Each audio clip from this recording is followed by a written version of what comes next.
world of handmade business can be tough when trying to monetize what you love. We've got truth bombs and motivation to help you find your way through. Passion to profit, let's start today, 'cause the world needs what you create. Tune in right now, it's your shot to learn how to be a handmade boss. Hello everyone and welcome back to the How to Be a Handmade Boss podcast. I'm here with my husband. Hi everyone. Hello. You know, they can see you on video, but they can also listen to you on podcast through the mic. Okay. I forgot to tell you that before we started. That's fine. Yeah, no problem. The title of this is basically, what does your partner think of your handmade business? Let's chat to my husband to find out. But I popped it in the Facebook group and on Instagram, and a couple of people put like a couple of things that they would like to know. I asked the team and they said a few things as well. So I just thought I'd basically interview Ash to kind of see what his thoughts are on a couple of questions. If you're watching on the video, you can see Phoebe in the background just kind of milling around the office, trying to escape, no doubt. Yeah, we just thought we'd have like a little chat really. So we're not just talking about the handmade business part. We're talking about handmade bosses. We're just talking about general life stuff, really. So Jane, who's part of the team, said she would like to know about the good and the bad parts. What's been great and what's been difficult? So go for it. Okay, so what's been great? What's, in terms of that question, when it says what's been great, is that like from my point of view as to what's gone well for your business, or what I'm observing? Or I imagine people listening will want to know, like, I suppose, like family life, like what's been good as a result of your business. Yeah, what like, have you done? I guess, like, what has your business brought for you and us together? Yeah, not just like a financial point of view, but I think also looking at what's been the good and the bad parts of like being self-employed, not doing the 9 to 5 thing, and kind of, because I guess that's different for a lot of people listening. So maybe like the good and the bad parts of that to start off with.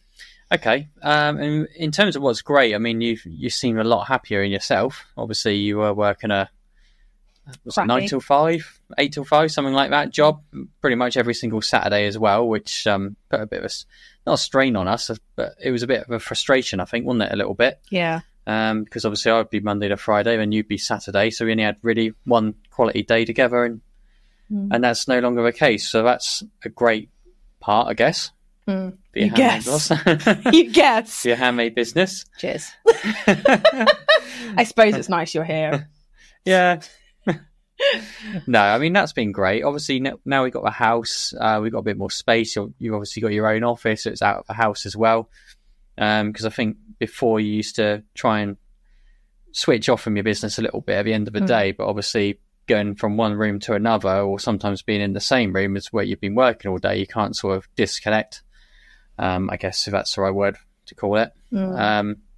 Whereas now, having the cabinets separated, you seem a lot happier. I think you've got quite a good work-life balance now, generally. Obviously, we have to do a few things when we're out and about sometimes, or if we're on vacation, but things like that can't really happen, so it's not really a big issue, really, is it? No. So the good and the bad part, so what's great and what's been difficult, I'm just kind of like mulling that question over in my head. So I suppose, like, obviously you said about being happier, like, out of a 9 to 5, which I'm sure a lot of you can probably relate to. What about for, like, spending time together? Because I know that currently, as of recording this, like, we're having a month off, which is insane. I did do an episode talking about that. I can't remember what number it is, but it will be out at some point around this one. But what's been the difficult parts, being self-employed and working from home and all that sort of stuff? I guess, to be honest with you, like, from what I see of you, some days and some weeks it just goes so smoothly and there's no issues, and other times it's, oh my goodness, this has just happened to the website, or this has happened to Facebook, or I had to stop working, or something happens. And then you'll sort of like wake up at like 10, half 10 at night, and then you'll come into a lounge with a laptop trying to sort it all out. So that is one thing I've never expected to sort of see, I guess, because in business, when you're working 9 to 5, you have departments and certain people that look after all that within their set hours, whereas you've got to do everything yourself, really. And as much as I try and offer to help you out as much as I can, looking at things like Kajabi and all these other sorts of things that you use, all these systems. You're like, Kajabi, huh? But I just don't know it, so I feel a bit powerless to try and help, even though I want to help. So it's kind of down to you, which is, it's sad to see a little bit in some ways, because, I feel powerless to help you. But yeah. So another question that we were asked is, what has Ash learned about business? What were you expecting and what were you really surprised about? I have no idea about businesses, generally speaking. Obviously, all I know from a business is from my own experience of working for one, where you go in, different people in different departments all collaborate together. It all just sort of clicks and works. But then in reality, it kind of doesn't, because you don't know what goes on behind the scenes. So you go in, like for me, for example, I would go in, tap a few buttons, do what IT people do. Tap a few buttons. Turn it off and on again. It's a bit more complex than that. Is it? But yeah, like you collaborate with like HR, marketing, whoever, and it all just seems to work. But behind the scenes, you don't know what's going on. Like the CEOs may have issues with the business that they don't know about or don't tell you about. You just don't know. So like with you, for example, initially, perhaps I never thought you were disorganized, but I didn't know how much chaos goes on behind the scenes to make everything work. So that's something I've learned. What was the other thing? What was I expecting? I don't know what I was expecting, to be honest with you. It's a difficult one to answer, because like I say, I had no expectations and I didn't know what businesses were all about. Starting and running a business, from my point of view, was something I'd never considered doing. I always considered it all, like brainy people do that. And, you are brainy. Well, thank you. That's my little way. But, Oh, no, you are brainy. But, you have like CEOs, and you look at powerful people like Richard Branson, for example, Alan Sugar. Branston. That's what it's named, isn't it? No, not Branson like pickle. Branson. Branston Pickle. Richard Branson. I just imagine a jar called Richard. Branson. But you look at people like that, and Alan Sugar, Bill Gates, they're all like big, brainy, great people. And, sometimes you look at these people and you think, well, you're not like that. But so business owners are like that, or big business with corporations are run by people like that. You sort of separate yourself from them to you. Yeah. Richard Branson, not Branston, mind you. Not the inventor of the pickle. Richard Branson, the imposter. No, Richard Branson, he had dyslexia as a teenager, so I'm reading here. And he dropped out of school at the age of 16. So he's not, But you don't realise that unless you Google it. How do you know about that? Or if you read his autobiography? 'Cause all I'm trying to get at is that you see people like that who appear rich, powerful, strong leadership, they have their own, I don't know what the word is really. They're a different type of people to what I would consider myself to be. What would you consider yourself to be? I think my biggest, strongest characteristics are my sort of, I care for people a lot. I'm caring, sensitive. I want to make sure people are okay, happy.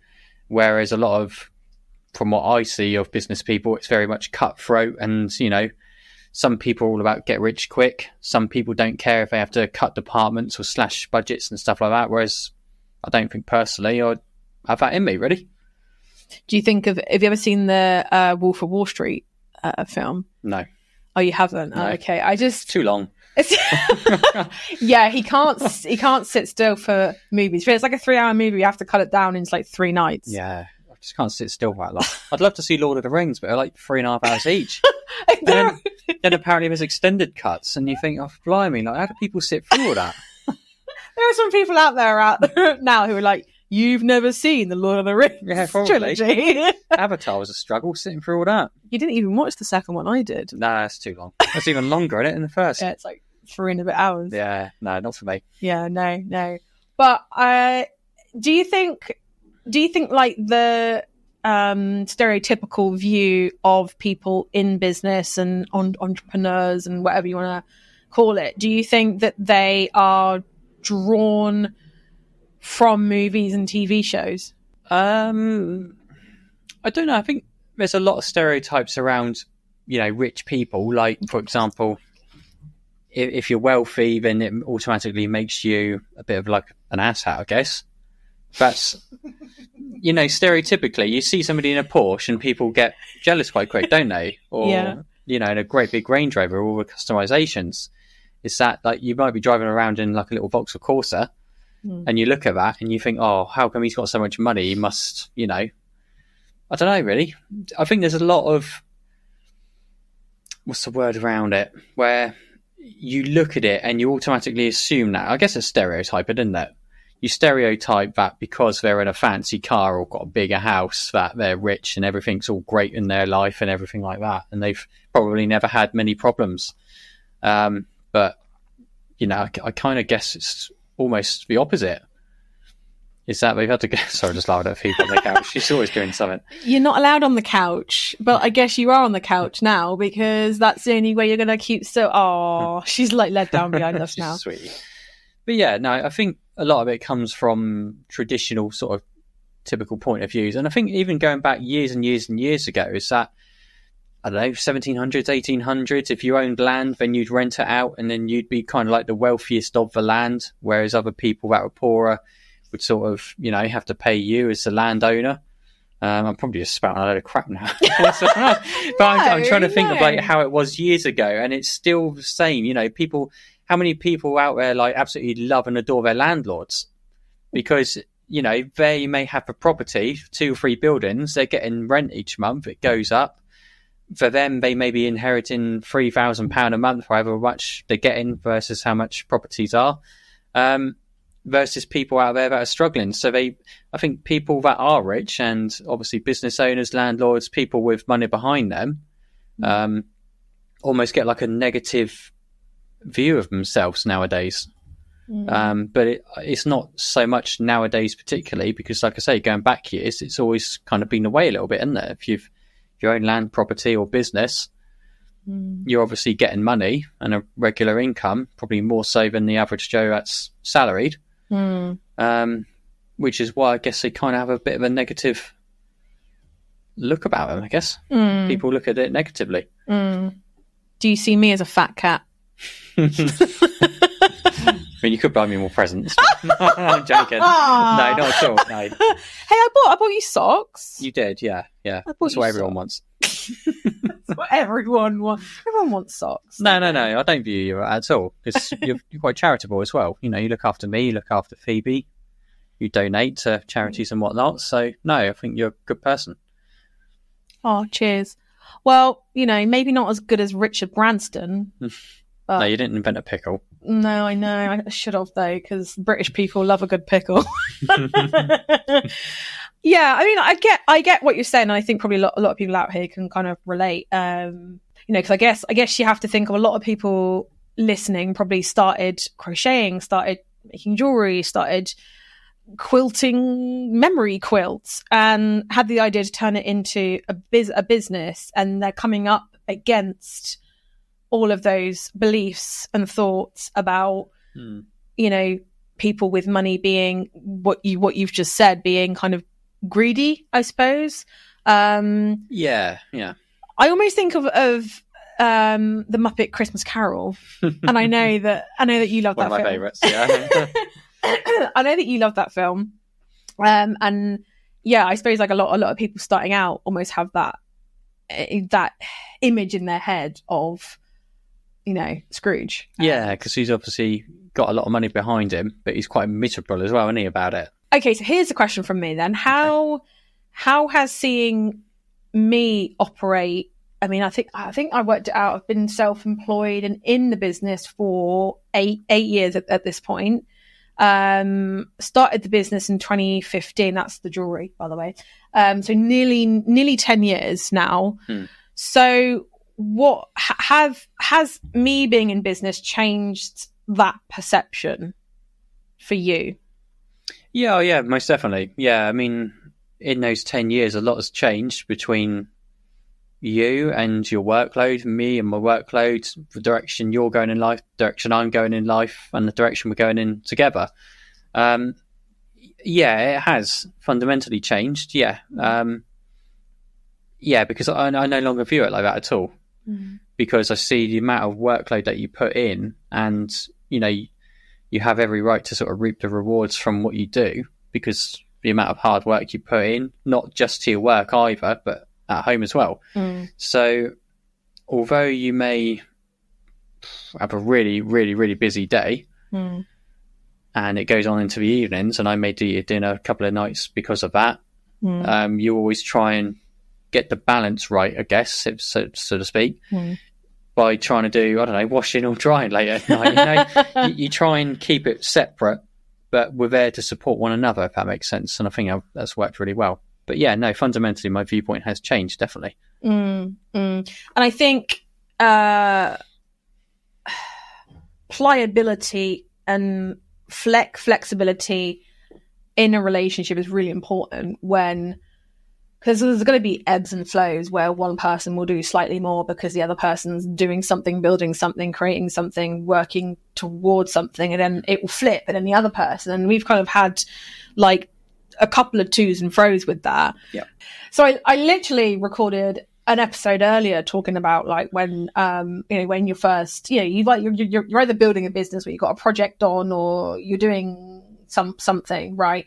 And it's like, I'll turn to you and say, right, I need you to let the dog out. I need you to empty the dishwasher. I need you to empty the fluff out the dryer. I need you to do this and this and this and this. Yeah. Because I'm getting up and I'm going straight down the office, and I'm getting to work, right? Yeah. And I think, it's important to delegate and kind of let people know, I'm struggling right now. I need some slack to be kind of like picked up. I guess some people out there are going to be kind of wondering, how do I broach that? And there is some like important things that we're going to cover on our little list that we have, but I thought it would be good to bring it up now.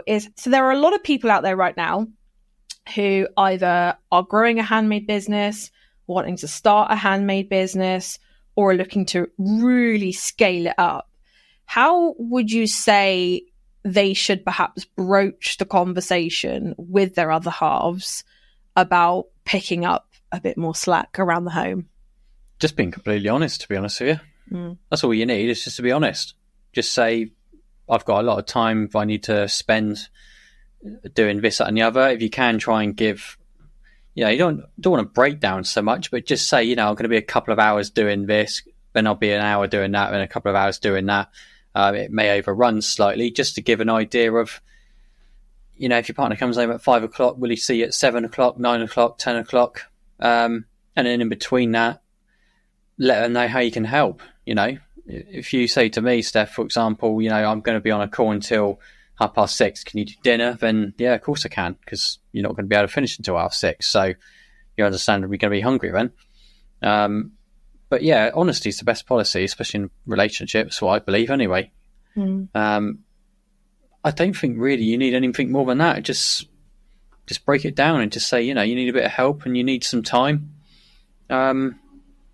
And your partner's going to be supportive, hopefully. So I think honesty is good. I know through DM conversations, email conversations, comments on lives, countless messages, that I think a big problem that a few people have is that their partner doesn't see the value in them working on the handmade business. I think a lot of people, you have to admit, I suppose when I first was like, I'm going to start a handmade jewelry business, I told everybody, and most people were like, oh, you start a little handmade bit. Oh, so I'm almost wondering, like, how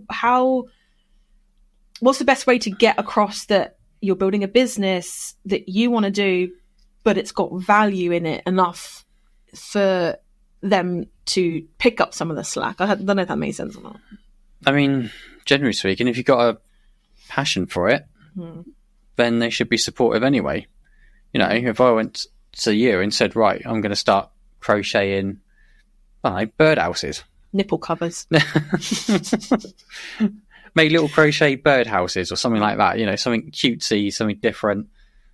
I'm just giving a really silly example here, I know, but, you know, if it meant a lot to me and that's what I wanted to do, then my partner should be supportive of that.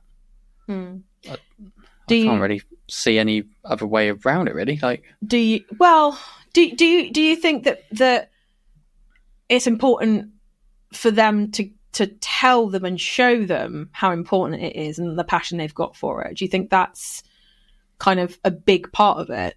I don't know. It's difficult. I mean, it depends on relationships, really. I mean, if you said to me anything, you know, like you want to do this, that, or the other because it means a lot to you, I wouldn't sort of ask for like a live demonstration of why, if that makes sense. A PowerPoint presentation. This is why I like to crochet nipples. Yeah. But, you know, if you want to do it, you do it. Yeah. That's just the way I look at things. If you want to do it, you do it. If I want to do something, I'll do it. And as long as it's sort of sensible and not, you know, going to affect us like majorly sort of thing. You know, like, for example, with me football coach, I'm not just going to take a manager's job over in Spain and say, right, we're going to shift over there just because it's a passion of mine. Yeah. But, you know, making something, selling something, if it's a passion and it's what you want to do, and it's not going to drastically impact you or your partner or both of you at the same time, I can't see any reason why, apart from just saying that you want to do it, there should be an issue, really. No. Yeah. What would you say if maybe like this is their third or fourth or fifth or sixth or whatever kind of time they've gone, right, XYZ, I'm going to start a business selling this, or I'm going to start, you know, and maybe they're kind of like, oh, okay, that's like, we've tried this already. Like how would you want them to get across the importance of this new business? Or okay, I'm just trying to think of sort of examples. I mean, I've changed my mind about what career direction I want to go into. No. No, but I've had other thoughts before this. Yeah. And I've started something and then I've given up on it. Started something else, given up on it. Started something else, given up on it. And then all of a sudden, when I wasn't even really looking, you know, I gave up football because I just couldn't keep up with it and the impact it had on my body and stuff like that. But I didn't want to give up the sport. So then I went into coaching, and there was personal challenges with that, which I've now sort of overcame and obviously still going on with. I'm trying to relate it back to business owners, is that if they've started something and, you know, started giving up, but maybe this time around, the 4th or the 5th or even the 12th or 15th time, but this could be the one. I think I'm a big believer in, if you have an idea and you like it enough that you want to give it a go, then give it a go. And if you give it a go and you give up and you think, actually, I don't really like this, or actually, this wasn't for me, or actually, I enjoyed it, but 3 months later, no, not great.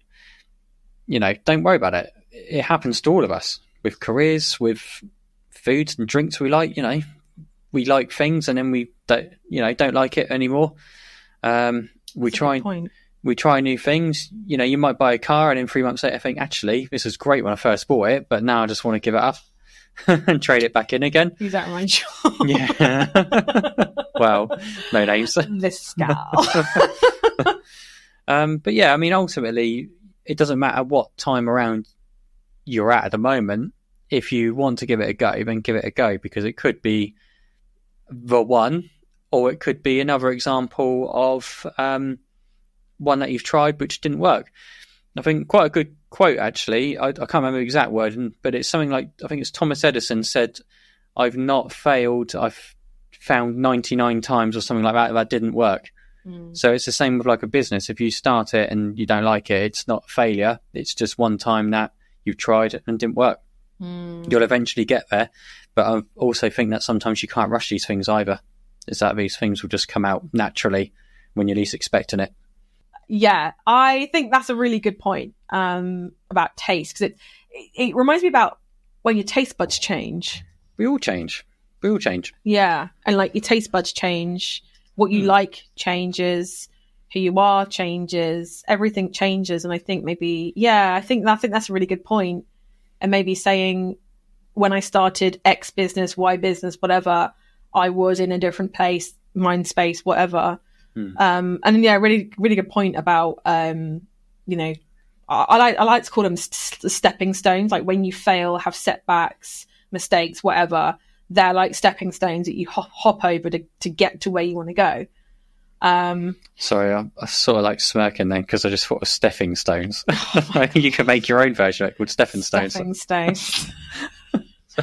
So if you see me smirking, that was it. That's just the way my brain works. Yeah, this is what you're married to. Yeah, it's been 15 years and the jokes still keep coming, folks. I don't know when they stop. Also, Phoebe right now is looking very cute. Yeah, she's snuggled into the pillow.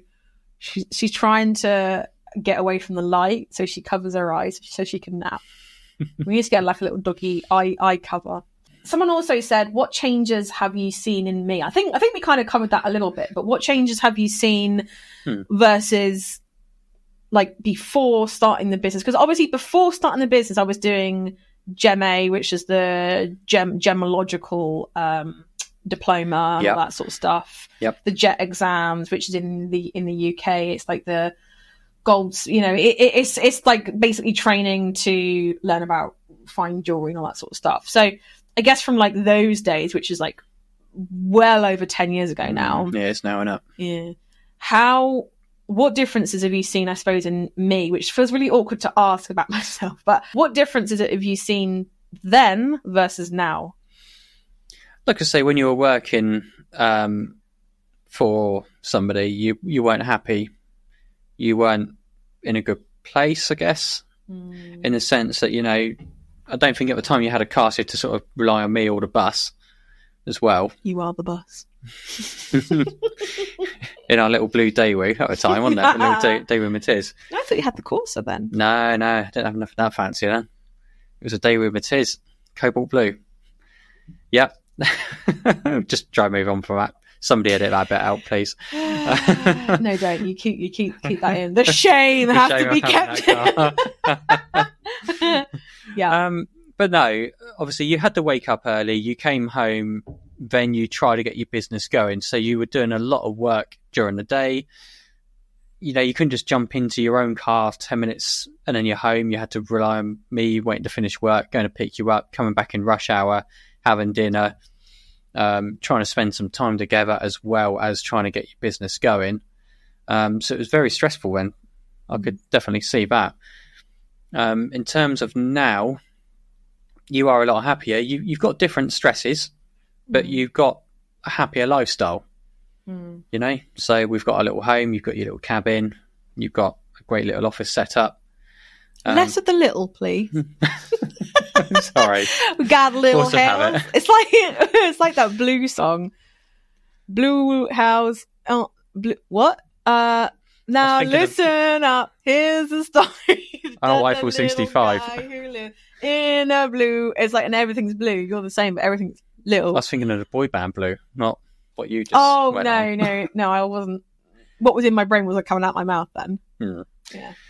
So yeah, no. Yeah, you're a lot happier now.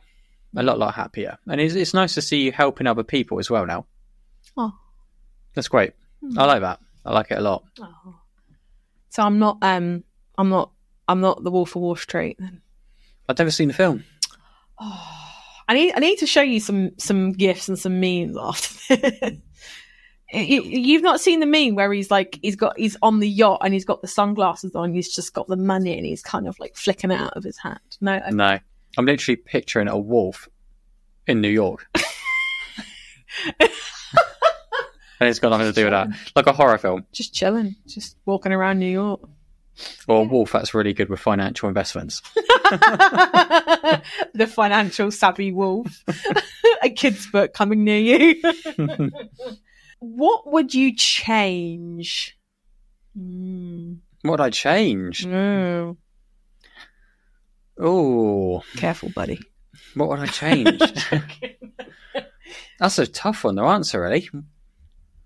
What would I change? I don't think there's anything I can change that I have control over. Like, I wish I could have more hours in the day so that you could obviously work and we could spend a bit more time together. Nobody can change that, really. But I don't think there is anything I'd change. No? No, I mean, you're happy. I'm happy. Together we're happy. Phoebe's happy, I hope. She lets us know if she's not. Yeah, absolutely. Yeah, I can't honestly... I wish we had more time together. Yeah. That's what I wish we'd have. But it's hard, I suppose, when you work full-time. I work, well, not really full-time, but, you know, I try sometimes shut up. I try and fit my work around your working hours as well. You don't have a lot of flexibility when you're working for someone, do you? No, because you're set between certain hours. I think that's the only thing I would literally say I would want to change, is having a bit more time together, if we could. Yeah, well, that's true. I think having this month off together, and again, I'm going to plug again. There is an episode coming out. So it's episode 31. So it will be coming out after this one, but it's basically, I took a month off and here's how I did it. So currently, as of recording this, we're like 2/3 of the way through having the month off. So I think that's why we're both like, we want more time. Hey, boss. It's official. The HBSA has officially opened its doors for the very last time in 2024. Now, if you have heard of the HBSA, you've heard me reference it and you're thinking, you know, I want to join, but I want to join at the best time when I get the best value. Well, my friend, now is that time. So up until the 22nd of October at 8 p.m. UK time, if you go to handmadebosses.com/HBSA sell, SELL, that's HBSA SELL, that is where you can get the best deal that we have going on for the HBSA right now. And that includes tons of bonus goodies, tons of extras, lives, extra masterclasses, and all the good stuff that you need. Okay. So if you've been back and forth about joining, now is your time, because this is the very last time the HBSA will be open in 2024. Oh, interesting question. Would you ever consider going self-employed? So, yes, I would, is the honest answer to that question. However, the industry that I want to go to long-term is football coaching. That I've now found is a big love of mine and a big passion. Yay. And it's a completely different area than what I'm used to, obviously, because I'm with IT. So with IT, you tend to just sort of go, you may be a team of 1, 3, 5, maybe. That's all I've ever known to be a max in a company. And it's quite a quiet role, like in the sense that you sort of sit, don't really say much, you're tapping away, you're sorting out emails, replying to help desk tickets, you may make a couple of phone calls in a day, but fundamentally that's it, and you go home. And so, having given up football, like playing it, and wanting to then go into coaching, rather naively, I looked onto the FA in the, obviously, England's Football Association and their courses, and it's sort of UEFA C, UEFA B, UEFA A, then UEFA Pro, which is what obviously the big managers like Gareth Southgate have got. You've just done C, haven't you? I've just done C and passed, yeah. Well done. There's a lot of effort behind that as well, a lot of coursework. You should interview me. I will interview you one day. What's it like to be a football coach's wife? Boring. No, I'm joking. No, I'm kidding. But, you know, I looked on the website and you think, well, yeah, I can just do that course and then do that course and then that course and then that course. And you don't think about everything else that goes on behind the scenes with it all a little bit. You know, with the UEFA C, I've been doing football coaching and then I got onto the UEFA C and it was very much like, here's what we want to see from you. And you think, oh, okay, yeah, it's fine, we'll do that. And then the next one was, here's what we want to see from you now. And then they add more things that they want to see you do as part of your session. think, oh, okay, yeah, not sort of considered that before. And then the final one is exactly the same, but then they add even more onto that. And of course, at the time of this podcast, you have an in situ visit where somebody from the local FA or your coach development team comes out to assess you. And yeah, I don't want to say the pressure's on so much, because it's not. They're very, very supportive. And the point I'm trying to get at is that there's a lot of personal challenges I've faced with it. And there's a lot more personal challenges I'm going to face if I want to get to where I want to get to, essentially. So, you know, stood in front of 20, 30 people, explaining a coaching session, making sure they all understand it, giving live demos of it, and then also obviously setting the session up, making sure they're engaged with it, making sure they're happy, making sure they're challenged but not too challenged as well. There's a lot that goes on with it. And I think when I first started, I was very introverted. I didn't really like speaking in large groups. I quickly found that out about myself. I was quite anxious. Heart was pounding a mile a minute. There are times putting down a few sort of training session cones and stuff like that. I thought, I can't do this. Like, how am I supposed to explain this drill to people? And all of a sudden it gets going and it's absolutely fine. And to this day, I still get it sometimes. Mm-hmm. And despite having gone through the UEFA and being assessed, doing free face-to-face sessions, doing all the coursework, they passed me with quite like flying marks, really. They were very happy with what I'd done. It is very much sort of self-belief. So I know I'm rambling on a bit, but when it says about considering going self-employed, there's two routes I can take. And that's, number one is going self-employed as a coach, which is how a lot of people do it. They'll set up their own coaching business and they'll go and teach kids, or they'll go and do like summer camps, little clubs, maybe one-to-one coaching sessions if a child, for instance, isn't feeling too confident around other children doing their football. You know, everyone's got strengths and weaknesses, and there's a few people out there that do that, but that's not what I want to do with my coaching. So with my coaching, it's with adults. I kind of fell into a women's team. I didn't actively look for going into a women's team. It's taught me a lot about women's football versus men's football as well. Some good things, some bad things. But ultimately, I want to sort of carry on with that path, whether it's with a women's team or whether it's with a men's team. But in order to get to UEFA A, you have to be part of a development academy. I mean, a club I'm at now does have that, thankfully. But that's how I want to carry on, is with adults football. So going self-employed, I wouldn't be against it. But in the role I want to do, it's very unlikely I'd go self-employed, because I'd have to be employed by a club. Right.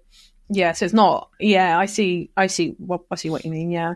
Okay. So Sarah in the Facebook group asked about managing the home and creating a schedule / plan so that the one building the business has time to focus. I suppose, like, just like rewording that, I suppose, like, how do we manage the home life, the schedule, the, you know, mountains of stuff we both have to do, and coming together to manage that. And I think especially if someone's building, I suppose I'm still building a business, so I don't think you ever really come out of that, do you? Really, you're always developing and pushing further, aren't you? Yeah, I suppose it's more of like, are you actively like starting it, growing it, push, or are you just kind of gradually riding the wave upwards?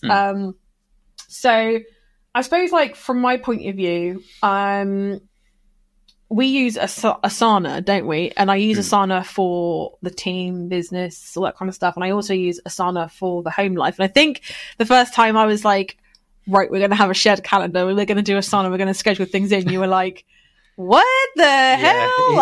It seemed a bit OTT at the time, but it really did. But it's worked wonders for us a little bit. Because even with my things, I'll put on like Asana, like I'm coaching that night or I'm doing that night. And you can look at that and plan your week ahead around that. And I equally look at what you've put in and plan my week around that. I mean, from my point of view, just in terms of like the work-life balance and, you know, how do we manage it between ourselves, I think generally most of the time we kind of just pull our weight with everything, really. Like, I'll make the dinner one night, I'll whip the hoover around one night, I'll make the bed, but equally you'll do the washing through the day, you'll empty the dishwasher. I was stumped at I'll make the dinner for one night. Was that one night a year? Or is that... No, I meant one night, that's it. Oh, that's it. In 15 years, that's it. You get one night. Yeah. Everybody gets one. Yeah, sorry, go on. When you said one night, I was like, huh. No, I know what you go through, and you know what I go through. You know what nights I do coaching, so you tend to do like dinner for me those nights. I know that sometimes you'll have calls with people that last until 5:30, 6 o'clock, so I'll try and do the dinner that night. Also, part of me, and I feel like you're the same as well, but part of me wants for the other person to finish at the end of the day and want to come in, have their dinner, not worry about cleaning anything up, not having to worry about doing washing, doing this, doing that. So I tend to just get those little jobs done for us. And I think you do the same for me. Because the amount of times I've come in, you say, oh, I'll wash your kit for you. Your dinner's on the table. And I don't know, blah, blah, blah, blah, blah, but can you take the bin out? We kind of just work it out between ourselves. And I think most of the time we've got a kind of a great 50-50 split. But there have been a couple of times where obviously you said to me, look, I'm struggling with managing the housework and Phoebe's been a nightmare during the day. Can I please believe it that she is such a tiny dog, but she can be she rules the roost. A right cow sometimes. She can just be like in moo mode, can't she? Where she's just like, I'm gonna just. I don't ever want to say a bad word about her because I love her so much. Yes, she's so cute, but you know what she's like. Yeah, you just can't be mad at you. Can't. That, can she's so tiny. She's so sweet. Yeah. Yeah. So I think generally speaking, we've got a good, happy balance between us. It's just we have the odd moments, each of us, where maybe we don't consider everything. We don't maybe think about it sometimes, but you tell me honestly, I tell you honestly, and we just work it out, don't we? And overcome it. I think communication is a massive, massive, massive breaker. It can either make or break, you know, a partnership. I don't think we have any right to, like, you know, give partnership advice or anything like that. Who is, I suppose, but I do think, like, Asana, I know it sounds like a really stupid little thing, but it was the gateway to being able to, like, communicate. Because a lot of us run around with our schedules and what we want to do that week wrapped up in our heads. And then we get angry when another person doesn't understand that, but we can't see or feel what you're wanting to do that week. So that's why we kind of tend to sit down Sunday night, isn't it? And kind of just go, right, what have you got on next week? Yep. And we always start with, like, the big things that we want to do. So, like, you'll have your coaching nights, I'll have calls I've got going on. Like, we always start with the big commitments first, then we kind of fit medium ones in, and then the small ones. And like we said, I try and work around when you're going to be at work, when you're going to do coaching. Yeah, I think because Ash has the biggest, at the moment, he has the biggest time commitment in terms of work, i.e., you know, 9 to 5 goes to a workplace. That's kind of the biggest thing that we have, so that I then fit everything around that, so that the time that we do have, I'm not working or spending doing other things. But I also appreciate that some people listening, watching, doesn't have that, where they're not currently completely self-employed. So they have work, like 9 to 5, whatever, and then they have to come home and work on their business. And I think it's just about moderation. Like, don't always be working. No. And don't always do things that are productive either. That's a mistake I fell into for many years, is that I wouldn't even go on the PlayStation for more than 20 minutes because I think, although I'm enjoying it, it's not productive. And I would just keep doing all these productive things, you know, studying, work, and then I'd go to bed and I wouldn't be able to sort of switch off a little bit. And it actually had the opposite effect, as that I was kind of overdoing it a bit too much, and not really achieving anything. You know, I was reading this, that, and the other. I was reading it and reading it and reading it, but it wasn't actually sinking in because I think I was just trying to read it, try and take it in. My brain was sort of saying, no, you're too tired. You need to focus on other things. And I keep rereading it and then the same thing. So just make sure you have your me time as well. Make sure you unwind and look after yourself. And I think quality is like a good word to describe that, because you need to spend quality time doing quality productive things, and then equally you need to spend quality time with your loved ones. Because we did that, didn't we, for a long time, where, you know, obviously when you're like younger, you're working, you know, striving to get to something, whether that be business, house, marriage, kids, whatever. And then you'll strive. And then when you do have downtime to spend with the partner, the other person, the other half, whatever, friends, family, social life, it's not quality time because you're so shattered from doing everything. Yeah, definitely. So I think that, you know, as long as, honestly, it's balance, moderation. And I am a big advocate for communication. If someone, you know, like, let's say, for example, if Ash is doing football like too much, and I feel like it's too much, rather than me hold it in, and then eventually just blow my top and go, oh, for God's sake, you never hear, blah, blah, blah, which I have done, by the way. It's like I'm feeling as if at the moment I'm not seeing you. I'm feeling as if at the moment I'm on my own with a lot of things around the house to do. I'm feeling, and that's a really good thing to do. So there's that, and also being open with like your schedule, what you want to do that week. The last thing you want is to get crossed wires, and for someone to go, oh, you know, I'm going to watch a movie with them tonight, or I'm going to do this tonight, or I'm going to go out for dinner tonight, and then they come home and go, sorry, love, I'm off out, you know. So yeah, I think, and again, like Asana or any shared calendar, whatever that is, was a game changer. Because now we've trained ourselves to use it. And even if we haven't had the conversation, I can look and know what Ash is going to be doing and when, so that then I can like manage my expectations in terms of what we're going to do Wednesday night, what we're going to, you know. And I think like I even did things like putting in when we're doing like launches, challenges, all that kind of stuff, so that Ash knows throughout those weeks I'm going to be less available, and my schedule can change on a dime piece because there's this big thing going on.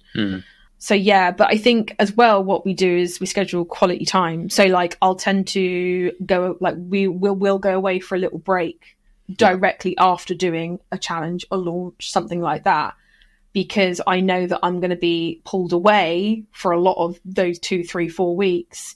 So we'll book in something nice that we can, you know, kind of like fall back into routine again. I don't know if that makes sense, does it? Yeah, it does. Yeah.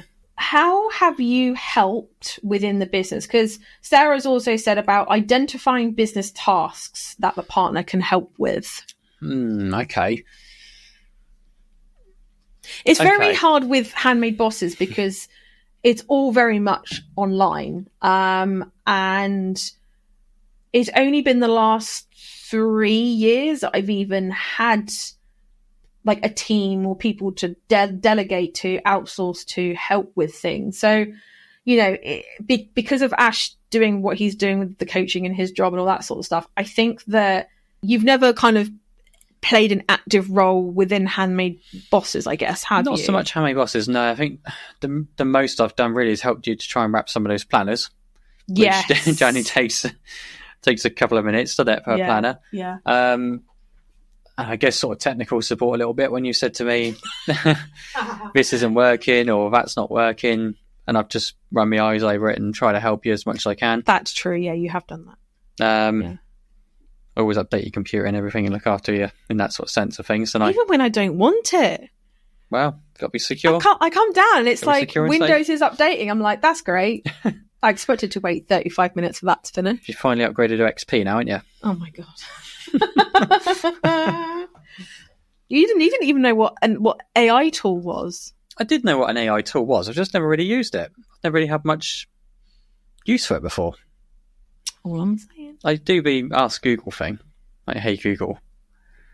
And then ask it a question. Yeah. I mean, it's fine if you're living back in 2016, but... Just don't have a use for it. Just don't have a use for it. Okay. I'm just saying, as an IT expert, should you not be up to date with all the latest? Well, I know of it, but I just haven't had a use for it. I'm pulling your leg. Oh dear. I've just never had a use for it. So yeah, I think in terms of like tasks, I think IT help for sure. Yeah. That's in terms of the case. In terms of your business, it's just wrapping a couple of things.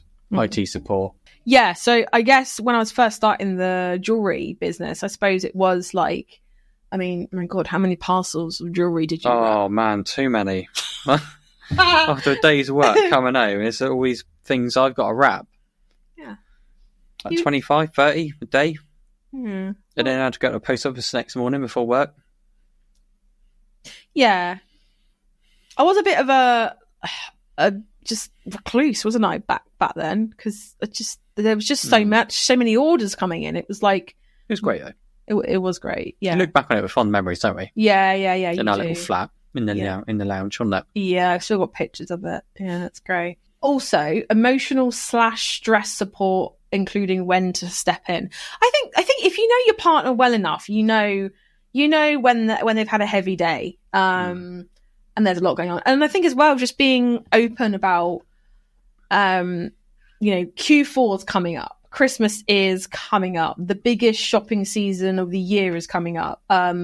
Therefore, I'm expecting a heavy workload. And even putting that on like a shared calendar, or just telling people, you're not going to see much of me because of X, Y, Z. I think just being open and honest. And I think it's less about the partner knowing when to step in, actually more, I'm going to kind of bat it back to you guys and say maybe just getting better at asking for help. I know that's probably going to pee a lot of people off, but... Yeah, definitely ask for help if you need it.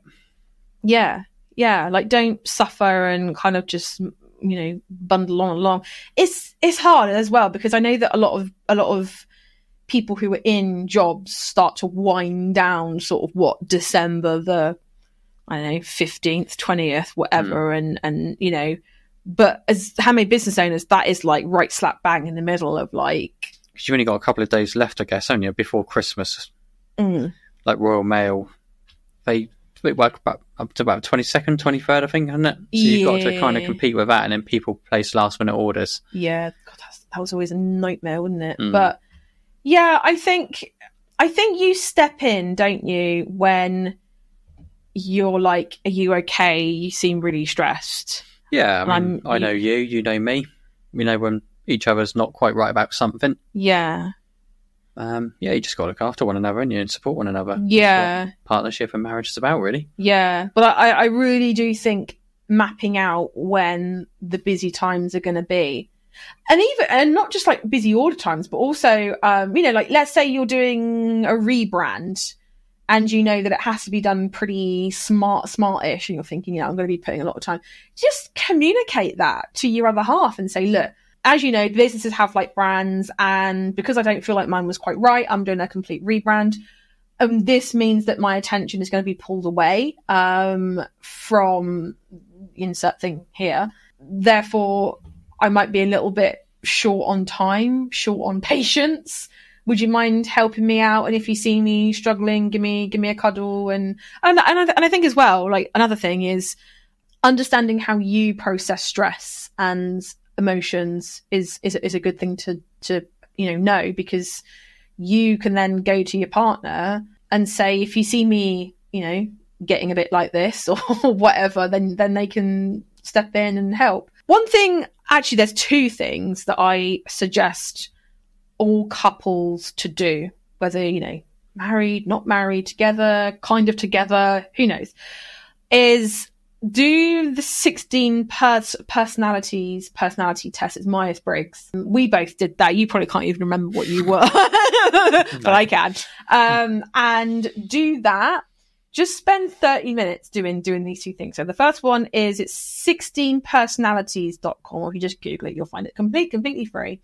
And that tells you a lot about how they process emotions, stress, all that kind of stuff. And the second thing is if you just Google 5 love languages free test, we did that. And you're like, did we? I am. That's exactly what I thought. You see what I mean? We did. And yours was words of affirmation. So your love language is words. I remember that now. Mine is acts of service. So I think, what are you laughing at? Nothing. The other one was gifts. Nothing. I'm just saying it was gifts. So when you got your socks, you should be really grateful. Yeah, but I would have appreciated more words. Or words on the socks. Would you like some socks? No, but I think just doing that as well, it shows you what the other person needs to feel loved, and having that knowledge is a lot easier, because when someone is kind of saying to you, you're not showing me enough love, blah, blah, blah, and you're thinking, oh, I feel like I am, then you can kind of see where you're falling short, where they're falling short. It's all about knowing each other, isn't it? So talking about the financial side of things. So starting a business requires investment of time, effort, energy, money. I always say those 4 things, but that it is what it is, right? So how would you manage that, or how would you like it to be managed? So starting a business requires time, effort, money. How would I like that to be managed? I think just clear communication up front. I'm going to be starting this. I'm going to be doing this on that day, this at that time. I think I'd almost like to be asked how I can help as well. So if you were to say to me, I'm going to start a new business from this week doing that, then I would like to know how I could help, possibly. And the finance side of it. Finance side of things, yeah, I mean, communicate that with one another as well. So, you know, if you're starting a new business that's doing one thing which requires materials, and the materials are going to cost X amount, could your partner help out financially? Have you got the money in the bank? Do you need to save up for it?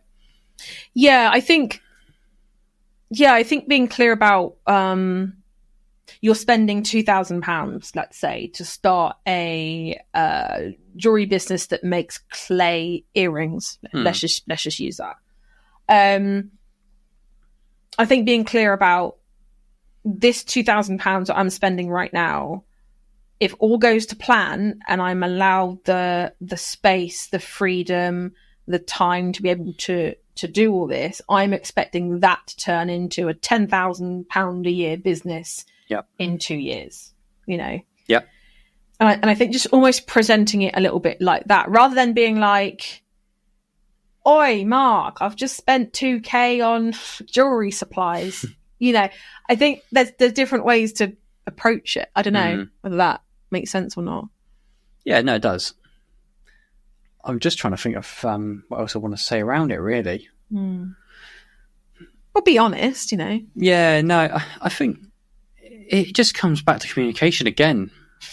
I know I sound like a broken record, I know, but, you know, if you've got a partner that's starting something up and it's going to take time, effort and money, you need to let the other person know about that, because, you know, if, like you say, £2,000 went missing from the bank account and I don't see my partner for a week, he's always doing this, that and the other in the shed or cabin or whatever. It could be woodworking, you know what I mean? It could be anything. Yeah. You need to set expectations, I guess. It's normally like an employee thing, you know, setting expectations as part of an appraisal. So, I mean, don't give your partner an appraisal. but here's a SWOT analysis of how you are as a partner. But, you know, for the next couple of weeks, if you need to work on and focus on doing whatever it is that you need for your online business, then just let them know that. The same with the money side of things. You know, if it's going to cost however much, let them know what it's going to cost. So there's no sudden shocks. People can anticipate it coming. You never know. You might even get like acts of kindness. Somebody might say, you know what, I've sold a few things that you don't need anymore. but it's towards your business. And it's all because you've communicated that to them. You know what I mean?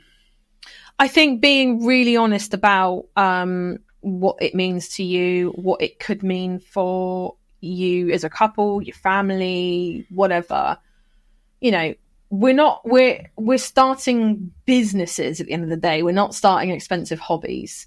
So I think as long as you maybe don't get defensive when someone's asking, oh, you know, I noticed there's some money going to like Hobby Lobby and Hobby Crap, like what's going on there? You know, as long as you're honest and you're like, yes, I'm doing this because I want a better financial future for family, for this, for that. I know that we want to travel a little bit more, so I want to have some money aside for that. I know, you know. And I think in terms of the finances, I think that, you know, saving up for it and not necessarily making a snap decision, but also like, you know, there are things that you can do to save yourself a bit of money to help ease the stress, like, you know, payment plans, Klarna, ClearPay, all those kinds of things that help make it manageable. Spread the finances out. Yeah, you've also got things like Top Cashback, Honey, which are like apps that can help you save a little bit on, you know, things. You've also got like credit card sometimes have like points and stuff. I don't know. I'm not, you know, an expert in that, but I think just making it really clear. This is what I want to do. It's for this reason. This is what I'm hoping to get out of it. Here's the financial options that I have. What do you think? And as long as you're not allowing them to completely bend and completely change what you want to do, but still just involving them a little bit. I think the problems start when you're spending and not, you know, telling people why and nothing's coming back from it. Well, you just said a good word, which is involved, and being involved with something. You know, I like being involved with yours, although I don't really get into it that much. You know, one of the questions earlier was like, how do I help out with the business? And, you know, I don't really do that much. It's still nice to be involved because I like to hear what you're doing, what problems you're facing, because I want to see if I can support you with those problems. And even if I can't, you know, like a problem shared is a problem halved. If you talk through things with me, I might be able to offer you some advice, support, guidance, like you do with me when I come to you with problems. So, yeah, I'd certainly involve your partner. Don't do it alone, because I think that can also feel quite isolated and quite lonely. You know, like it drives a wedge between you as well. Yeah. And also the partner starts to resent it because they're like, why is this thing taking my partner away from me? Something to consider. I mean, we've done a car show yesterday, didn't we? Like, it's not really your cup of tea, but I like the fact that you're involved with it. Yeah. Because otherwise, if I just went on my own, I'd feel quite almost like you don't care, or, you know, I feel like there's no, what's the word I'm looking for? Compromise. Oh, compromise. Like compromise. Yeah. Like, you know, I compromise things for you, you compromise things for me, and it just works really well, I think, for both of us. Yeah, I mean, and although we're married, we've been married for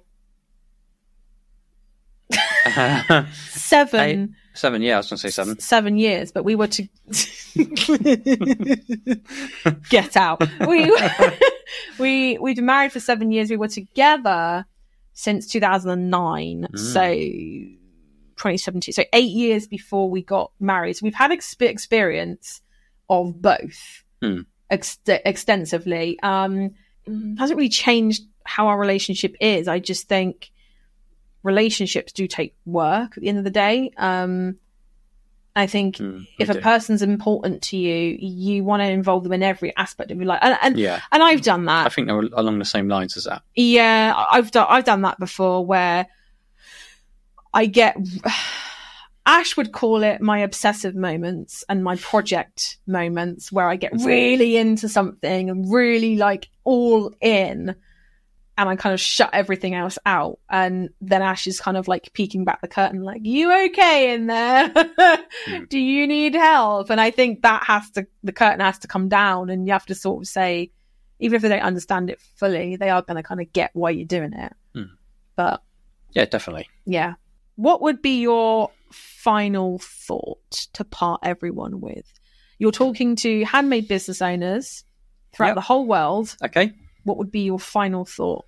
I think the biggest advice I can give is the same as I give to our players, is that each and every single person out there is different, but you have to believe in yourself. You're doing this for a reason.